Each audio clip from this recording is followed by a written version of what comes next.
Biggest Lies Biden Told This Week by Alfredo Ortiz, opinion contributor. President Biden's State of the Union address was full of lies and mistruths. They betray the desperation of a president with 38% job approval on the economy, 16% of the population better off than before he took office, and most of his own party wanting a different White House nominee in 2024. Here are his 7 biggest lies. 1. Take-home pay has gone up. I predicted last week that Biden would utter this lie. Real wages have fallen every month for nearly 2 straight years under his administration, as historic inflation swamps nominal wages and destroys living standards. According to the most recent data, annual inflation is rising 50% faster than average wages. The truth is that Americans are getting poorer, something we are reminded of every time we visit the grocery store, where prices have increased by 20% since Biden took office. 2. We have created a record 12 million new jobs. Biden tries to count the jobs backfilled post-pandemic as new jobs, but these positions were already created and merely temporarily abandoned due to COVID-19. In reality, Biden has created 2.7 million net new jobs above what Donald Trump created. This job creation is only 60% of the 4.5 million net new jobs that Trump created in his first 2 years in office. 3. I have presided over the largest deficit reduction in American history. Again, Biden is trying to take advantage of the moderation from the unique pandemic baseline. In reality, Biden has presided over the largest 2-year deficit, $4.2 trillion, in American history.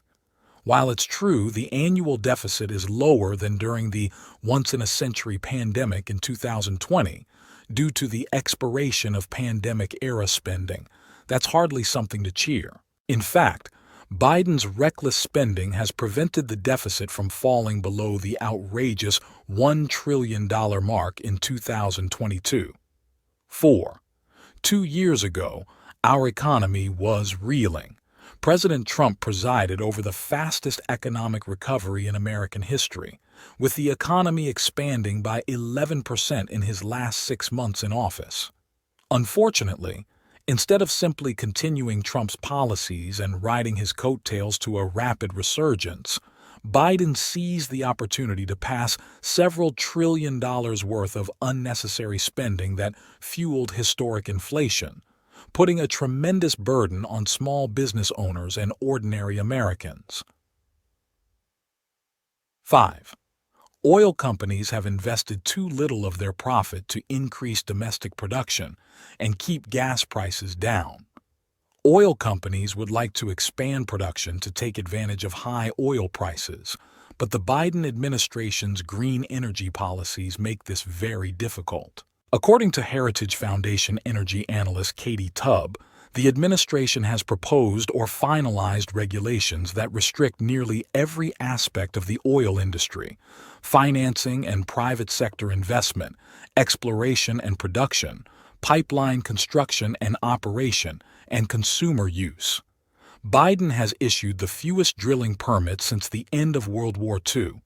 As a result, oil production is still lower than before the pandemic, and gas prices are far higher.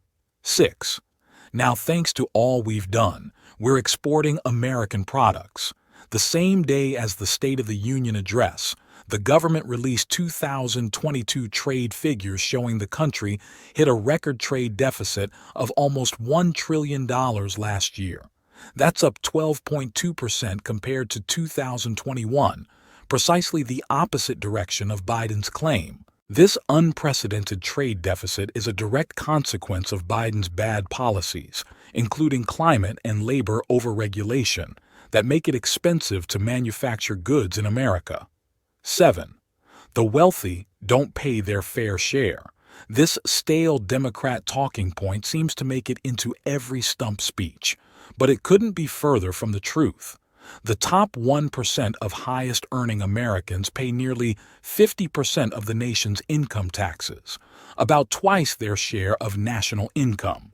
According to a Wallet Hub analysis, the top 100 American corporations pay an effective tax rate of nearly 20%. Smaller businesses pay even more.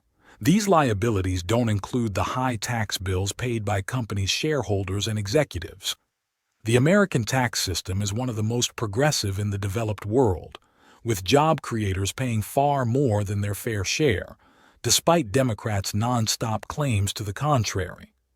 Don't expect the mainstream media fact-checkers to call Biden out on these lies. These are left-wing opinion journalists masquerading as independent truth arbiters to help advance the Democrats' agenda. For example, the Democratic Party broadsheet known as the New York Times claimed Mr. Biden's speech contained no outright falsehoods. Yet, judging by Biden's low approval numbers, the public can see through his lies just fine. His State of the Union address is no exception. Alfredo Ortiz is president and CEO of Job Creators Network and author of The Real Race Revolutionaries: How Minority Entrepreneurship Can Overcome America's Racial and Economic Divides.